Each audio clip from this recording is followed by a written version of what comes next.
Hello friend, welcome back into YBA class in the subject of Indian Economic Environment अर्थात तृतीय वर्ष कला वर्गाच्या भारतीय आर्थिक पर्यावरण या नवीन विषयाच्या व्याख्यानामध्ये मी आपलं मनापासून स्वागत करतो. मागच्या व्हिडिओमध्ये आपण जेनेरिक इलेक्टिव्ह या इंडियन इकॉनॉमिक एन्व्हायरमेंट विषयाचा अभ्यासक्रम जाणून घेतला, त्याची माहिती घेतली. वेळेच्या अभावी आपण पहिल्या टॉपिकवर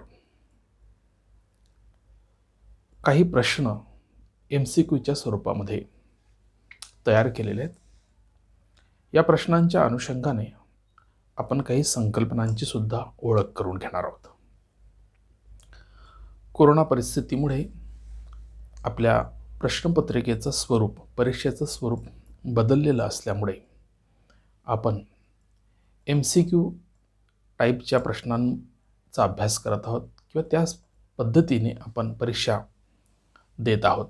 विद्यापीठ त्या पद्धतीने परीक्षेचं आयोजन करत आहे आणि म्हणून या वर्षाच्या या सत्रातील परीक्षेसाठी प्रश्नपत्रिकेच्या या स्वरूपाचा आपल्याला महत्त्वाचा उपयोग होणार आहे.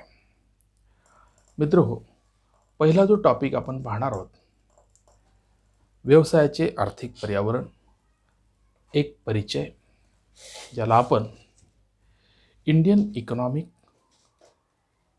Environment of business and introduction असं म्हणतो.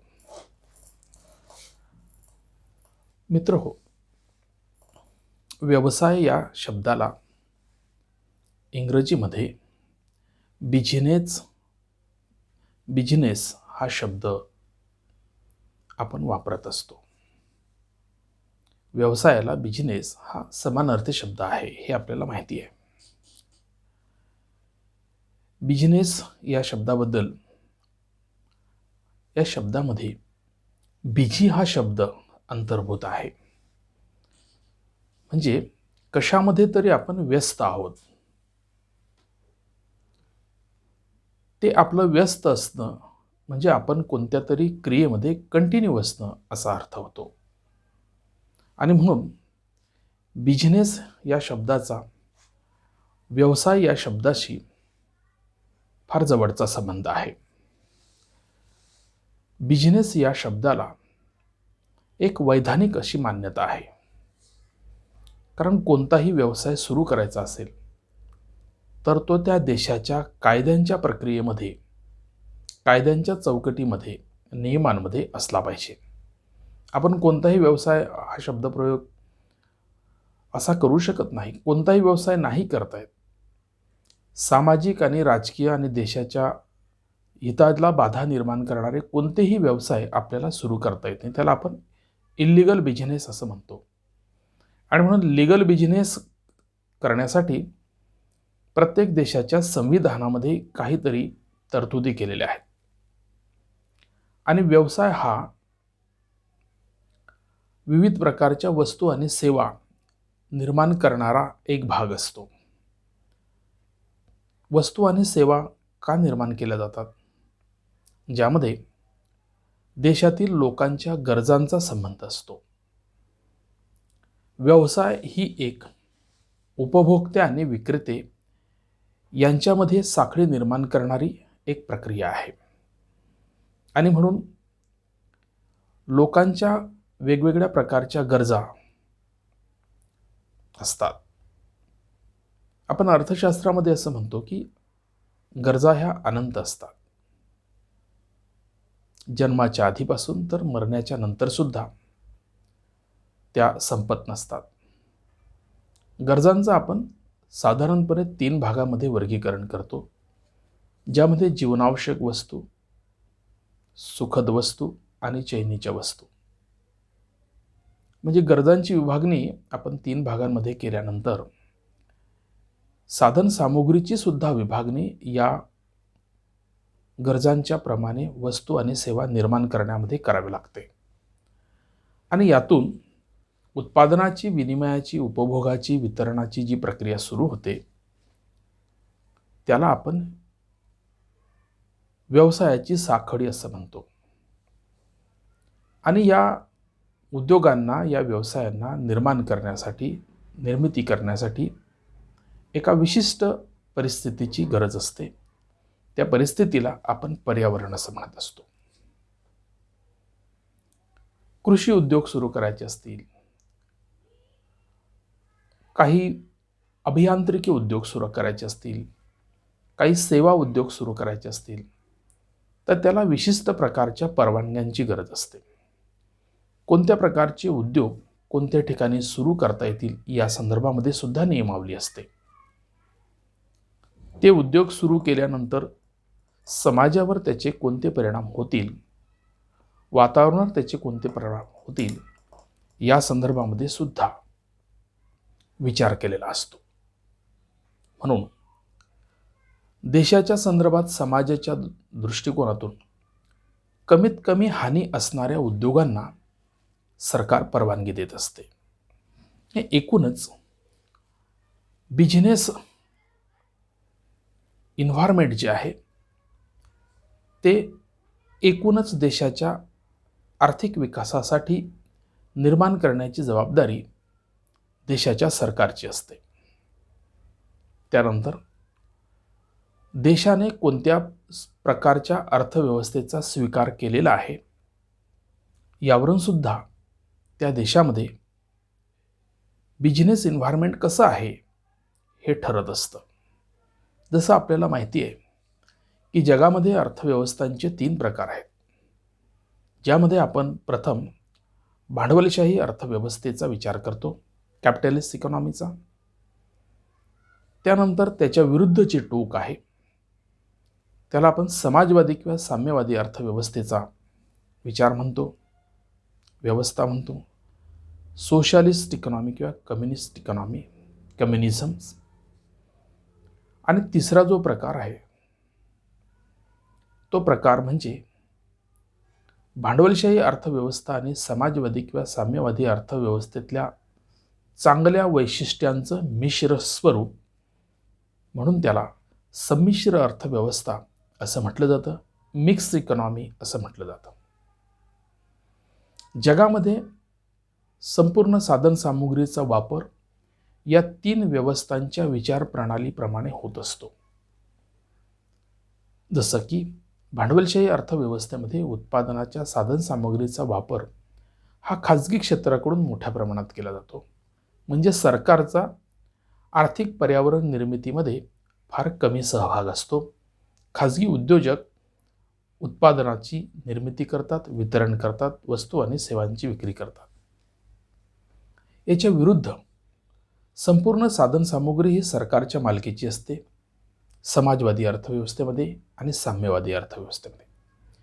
त्यामुळे देशामध्ये कोणत्या प्रकारच्या उद्योगांची कुठे निर्मिती करायची आहे, कोणत्या वस्तूचं किती निर्मिती करायची आहे, त्याचं वाटप कसं करायचं आहे, या संदर्भातले सर्व निर्णय सरकार घेत असते. म्हणजे अशा अर्थव्यवस्थेमध्ये 100% सहभाग हा सरकारचा असतो. आधीच्या अर्थव्यवस्थेमध्ये आपण कमीत कमी सहभाग सरकारचा असतो असं म्हटलं आहे. म्हणजे खाजगी उद्योजक भांडवलशाही अर्थव्यवस्थेमध्ये उत्पादनाच्या सर्व निर्णयांना जबाबदार असतात. तर मिश्र अर्थव्यवस्थेमध्ये खाजगी क्षेत्राचंही अस्तित्व असते आणि सार्वजनिक क्षेत्राचंही अस्तित्व असते. हे दोघंही क्षेत्र एकमेकाचे स्पर्धक नसतात, तर एकमेकाला सहकार्यात्मक भूमिकेतून अर्थव्यवस्थेतील साधनसामुग्रीचा वापर करत असतात. अर्थव्यवस्थेला जे बेसिक प्रश्न निर्माण होत असतात, जसे की कोणत्या वस्तूचं उत्पादन करायचं, कुठे करायचं, किती करायचं, कोणत्या तंत्राने करायचं, साधनसामुग्रीचा वापर कसा करायचा, त्याचं वाटप कसं करायचं, वितरण कसं करायचं, या संदर्भातले सर्व निर्णय, बेसिक प्रश्न जे असतात ते मिश्र अर्थव्यवस्थेमध्ये खाजगी क्षेत्र आणि सार्वजनिक क्षेत्र मिळून घेत असतात. म्हणून त्यांचं सहअस्तित्व आर्थिक विकासासाठी महत्त्वाचं असतं. म्हणजे भांडवलशाहीमध्ये खाजगीकरणाला वाव आहे, समाजवादी अर्थव्यवस्थेमध्ये सरकारीकरणाचा वाव आहे, तर मिश्र अर्थव्यवस्थेमध्ये दोघंही प्रकारच्या अर्थव्यवस्थांचा संबंध आहे. आणि म्हणून व्यवसायाचं पर्यावरण जे आहे ते व्यवसायाचं पर्यावरण या 3 प्रकारच्या अर्थव्यवस्थांच्या वेगवेगळ्या विचारधारांवर, त्या देशामध्ये असणाऱ्या कायद्यांवर अवलंबून असतं. म्हणून भारताच्या दृष्टिकोनातून आपण इंडियन इकॉनॉमिक एन्व्हायरमेंट या विषयाचा अभ्यास करणार आहोत. त्यामध्ये आपण कृषी क्षेत्राच्या संदर्भातलं पर्यावरण कसं आहे, उद्योग क्षेत्राच्या संदर्भातलं पर्यावरण कसं आहे, सेवा क्षेत्राच्या संदर्भातलं पर्यावरण कसं आहे, या अनुषंगाने, या बेसिक गोष्टींच्या अनुषंगाने आपण काही प्रश्न तयार केलेले आहेत, ज्यामध्ये PPT आपण 5 प्रश्नांची चर्चा करतोय. पहिला प्रश्न आहे, व्यवसाय ही एक टिंबटिंब मान्यताप्राप्त संस्था असते. जसं मी आपल्याला सांगितलं की कोणताही व्यवसाय करण्यासाठी आपल्याला आपल्या सरकारची परवानगी लागते. सरकारने एक विशिष्ट खातं निर्माण केलेलं असतं, जसं की उद्योग आणि अवजड मंत्री या मंत्रालय, त्या खात्याचा मंत्री, त्या खात्याचा सचिव या उद्योग व्यवसायांना परवानगी देण्याचं काम करतो.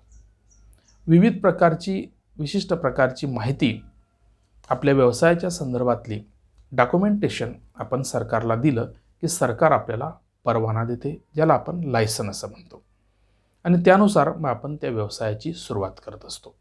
आणि म्हणून या ठिकाणी जो प्रश्न आपण विचारलेला आहे की व्यवसाय ही एक टिंबटिंब मान्यताप्राप्त संस्था असते, ज्याचे ऑप्शन आपण 4 ऑप्शन दिलेले आहेत, ज्यामध्ये पहिला ऑप्शन आहे वैधानिक मान्यता, ब ऑप्शन आहे अवैधानिक मान्यता, तिसरा ऑप्शन आहे स्वयंसेवी मान्यता आणि चौथा क ऑप्शन आहे ब आणि क.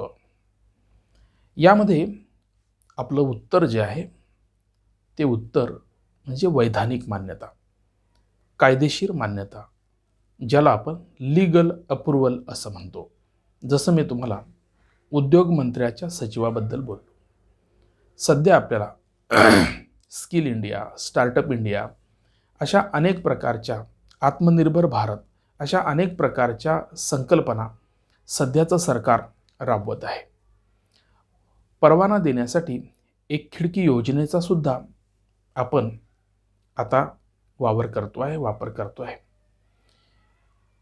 गेल्या 70 वर्षामध्ये केंद्र आणि राज्यामध्ये विविध प्रकारची सरकार आली. विविध प्रकारच्या सरकारांनी त्या काळाला अनुषंगून असणाऱ्या उद्योगांच्या निर्मितीसाठी वेगवेगळी धोरणं तयार केली आणि एकूणच त्या काळामध्ये उद्योग व्यवसायाला योग्य असं वातावरण निर्माण करण्याचा प्रयत्न केलेला दिसेल.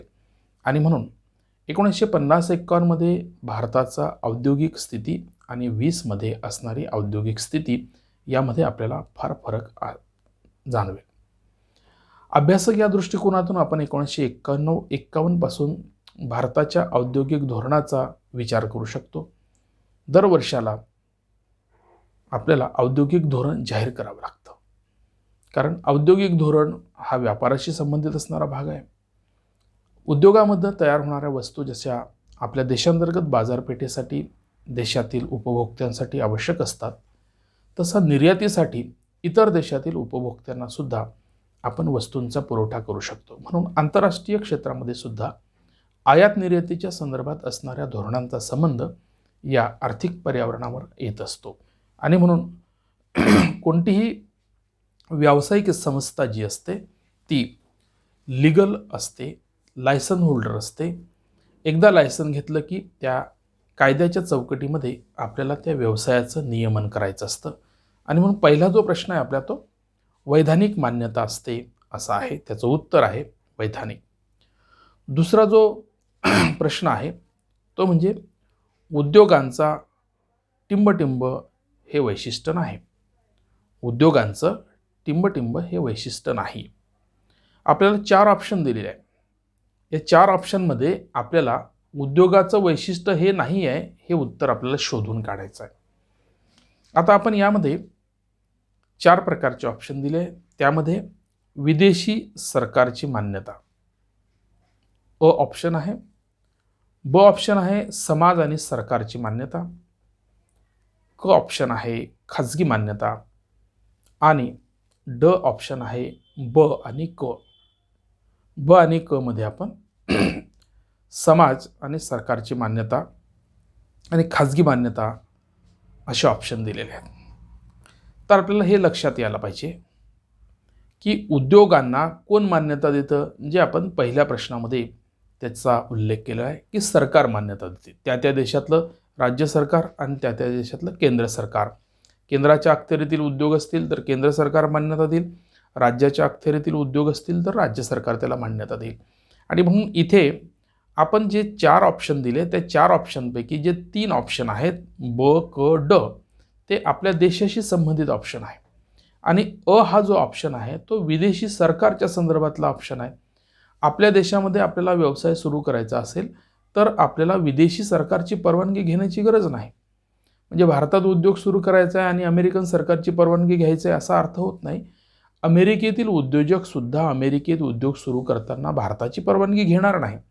आणि म्हणून आपलं जे करेक्ट उत्तर आहे ते म्हणजे विदेशी सरकारची मान्यता हे आपल्या उद्योगाचं वैशिष्ट्य असू शकत नाही. आपल्या उद्योगाचं वैशिष्ट्य काय? समाज, सरकार, खाजगी व्यक्ती यांचा संबंध आपल्या देशांतर्गत बाबीशी आहे आणि म्हणून हे वैशिष्ट्य आपले आहे. परंतु विदेशी सरकारची मान्यता हे वैशिष्ट्य आपलं नाही आणि म्हणून आपलं करेक्ट आन्सर जे आहे ते म्हणजे अ हे ऑप्शन. त्यानंतर तिसरा जो प्रश्न आहे तो म्हणजे भांडवलशाही अर्थव्यवस्थेत व्यापार किंवा उद्योगांची मालकी टिंबटिंबक क्षेत्राकडे असते.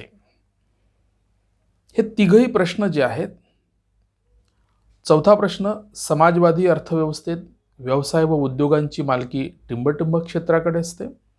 आणि 5वा प्रश्न आहे मिश्र अर्थव्यवस्थेत व्यवसाय आणि उद्योगांची मालकी टिंबटिंबक क्षेत्राकडे असते. मी आपणास जेव्हा जगभरामध्ये असणाऱ्या भारतीय अर्थव्यवस्थांच्या प्रकारांबद्दल बोललो, त्या अर्थव्यवस्थांच्या प्रकारामध्ये साधनसामुग्रीचा वापर करण्याच्या मालकी हक्काबद्दल आपण चर्चा केली. भांडवलशाही अर्थव्यवस्था, समाजवादी किंवा साम्यवादी अर्थव्यवस्था आणि मिश्र अर्थव्यवस्था. म्हणून भांडवलशाही अर्थव्यवस्थेमध्ये आपण असं म्हटलं की खाजगी क्षेत्राकडे उत्पादनाचे निर्णय घेण्याच्या संदर्भातले अधिकार असतात. किंवा भांडवलशाही अर्थव्यवस्थेमध्ये खाजगी क्षेत्राचं वर्चस्व जास्त असतं. सरकार त्या ठिकाणी कमीत कमी हस्तक्षेप करत असते. आणि म्हणून भांडवलशाही अर्थव्यवस्थेमध्ये व्यापार आणि उद्योगाची जी मालकी आहे ती खाजगी क्षेत्राकडे असते. म्हणजे खाजगी क्षेत्र, सार्वजनिक क्षेत्र, सहकारी क्षेत्र किंवा यापैकी नाही असे 4 ऑप्शन आपण या प्रश्नाच्या उत्तरासाठी दिलेले आहेत. आणि म्हणून भांडवलशाही अर्थव्यवस्थेमध्ये व्यवसाय आणि उद्योगाची जी मालकी असते ती खाजगी क्षेत्राकडे असते. म्हणून खाजगी क्षेत्र हे आपलं उत्तर यामध्ये आपण लक्षात घेतलं पाहिजे की त्याचं उत्तर हे अ ऑप्शन आहे. तेच आपण ब मध्ये बघतोय किंवा चौथ्या प्रश्नामध्ये बघतोय. समाजवादी अर्थव्यवस्थेच्या माध्यमात आपण समाजवादी अर्थव्यवस्थेमध्ये व्यवसायाची आणि उद्योगांची जी मालकी जी असते ती कोणत्या क्षेत्राकडे असते. ऑप्शन आपण तेच दिलेले आहेत जे भांडवलशाही तिसऱ्या प्रश्नामध्ये जे ऑप्शन दिलेले आहेत तेच आपण चौथ्या प्रश्नामध्ये सुद्धा तेच ऑप्शन दिलेले आहे. फक्त आपलं उत्तर त्यामध्ये बदललेलं आहे.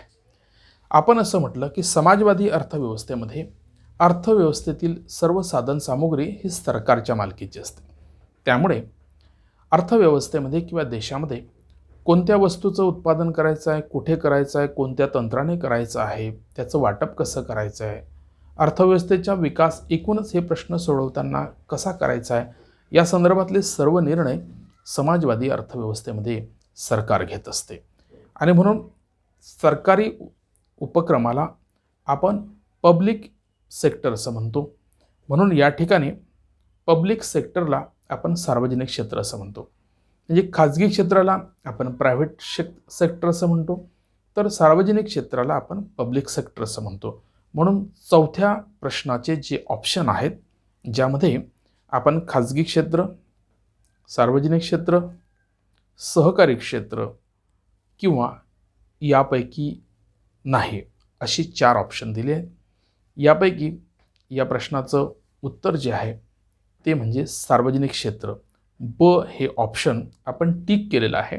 म्हणून समाजवादी अर्थव्यवस्थेमध्ये व्यवसाय किंवा उद्योगाची मालकी जी असते ती सार्वजनिक क्षेत्राकडे असते किंवा सरकारकडे असते, असं आपल्याला म्हणता येऊ शकते. त्यानंतर 5वा जो प्रश्न आहे आपला, तो प्रश्न याच अर्थव्यवस्थांच्या अनुषंगाने आहे. तो म्हणजे मिश्र अर्थव्यवस्थेत व्यवसाय किंवा उद्योगांची जी मालकी असते ती कोणत्या क्षेत्राकडे असते किंवा टिंबटिंब क्षेत्राकडे असते. या संदर्भात आपण ऑप्शन घेतलेले आहेत. एक, खाजगी व सार्वजनिक क्षेत्र. ब, सार्वजनिक व सहकारी क्षेत्र. आणि ड, यापैकी नाही. आता मिश्र अर्थव्यवस्थेच्या संदर्भात आपण असं म्हटलं की भांडवलशाही अर्थव्यवस्था आणि समाजवादी किंवा साम्यवादी अर्थव्यवस्था या 2 अर्थव्यवस्थांमधील जे चांगली वैशिष्ट्ये आहेत ते आपण एकत्रित केली आणि त्यातून संमिश्र अर्थव्यवस्थेची निर्मिती केली आहे. आणि म्हणून भांडवलशाही अर्थव्यवस्थेतील खाजगीकरणाचं क्षेत्र आपण घेतलं आणि समाजवादी किंवा साम्यवादी अर्थव्यवस्थेतून सार्वजनिक क्षेत्र किंवा पब्लिक सेक्टर हे वैशिष्ट्य आपण घेतलं आणि त्या दोघांचं मिळून आपलं मिश्र अर्थव्यवस्थेतलं वैशिष्ट्य तयार झालं, ते म्हणजे खाजगी व सार्वजनिक क्षेत्राचं अस्तित्व. म्हणून भारतामध्ये काही उद्योग जे आहेत ते सार्वजनिक क्षेत्रामध्ये सुरू करतात, तेच उद्योग आपण खाजगी क्षेत्रामध्ये सुद्धा सुरू करू शकतो. आणि म्हणून अर्थव्यवस्थेतील बेसिक प्रश्न सोडवण्याची जबाबदारी खाजगी आणि सार्वजनिक क्षेत्र हे मिळून करत असतात. कोणत्या वस्तूचं उत्पादन करायचं, कुठे करायचं, किती करायचं, त्याचं वाटप कसं करायचं, हे कोणत्या तंत्राने करायचं, हे सर्व प्रश्न खाजगी क्षेत्र आणि सार्वजनिक क्षेत्र मिळून घेत असते. आणि म्हणून या प्रश्नाचं जे उत्तर आहे ते म्हणजे खाजगी व सार्वजनिक क्षेत्र या उत्तरात आपण टिक मार्क केलेली आहे. म्हणजे व्यवसाय आणि उद्योगाची मालकी जी असते ती खाजगी आणि सार्वजनिक क्षेत्राकडे असते. म्हणजे सहकारी आणि सार्वजनिक क्षेत्राकडे नसते, कारण सहकार आणि सार्वजनिक पब्लिक सेक्टर आणि कोऑपरेटिव्ह सेक्टर हे डिफरंट सेक्टर आहेत. सहकारी क्षेत्राचा आपण स्वतंत्ररित्या अभ्यास करतो. मिश्र अर्थव्यवस्थेमध्ये आपण सहकार क्षेत्राचाही अंतर्भाव केल्यामुळे अर्थव्यवस्थेमध्ये एका विशिष्ट विभरचनेचा आपण वापर करतोय. यापैकी नाही, त्याच्यामुळे ड हा ऑप्शन आपल्याला उपयोगाचाच नाही. म्हणून आपण हा जो ऑप्शन आहे की मिश्र अर्थव्यवस्थेमध्ये व्यवसाय आणि उद्योगांची जी मालकी आहे ती मालकी खाजगी आणि सहकारी क्षेत्रांकडे, सार्वजनिक क्षेत्राकडे असते. म्हणजे public sector and private sector अशा दोघंही क्षेत्राकडे उद्योगांची आणि व्यवसायाची मालकी मिश्र अर्थव्यवस्थेमध्ये असते. म्हणून या प्रश्नाचं जे उत्तर आहे ते हे ऑप्शन आहे. मित्रहो, या 5 प्रश्नांमध्ये आपण जवळपास मी ऑप्शन जे आहे, उत्तराचे जे ऑप्शन आहे ते आपल्या लक्षात राहण्यासाठी हेच ठेवलेले आहे. आणि म्हणून अभ्यास करत असताना आपण फक्त ऑप्शन किंवा करेक्ट उत्तर जे आहे ते करेक्ट उत्तरच आपल्या नोट्स काढत असताना ठेवायचे, कारण फक्त आपल्याला राईट आन्सर लक्षात ठेवायचं आहे. 4 ऑप्शन लक्षात ठेवण्याची गरज नाही आहे. त्याच्यामुळे प्रश्नपत्रिकेमध्ये आपलं कन्फ्युजन होणार नाही, आपला गोंधळ उडणार नाही. आणि म्हणून या 5ही प्रश्नांचे उत्तराचे जे ऑप्शन आहे ते ऑप्शन जे आहे ते किंवा पहिलं जे ऑप्शन आहे तेच आपण ठेवण्याचा प्रयत्न केला आहे.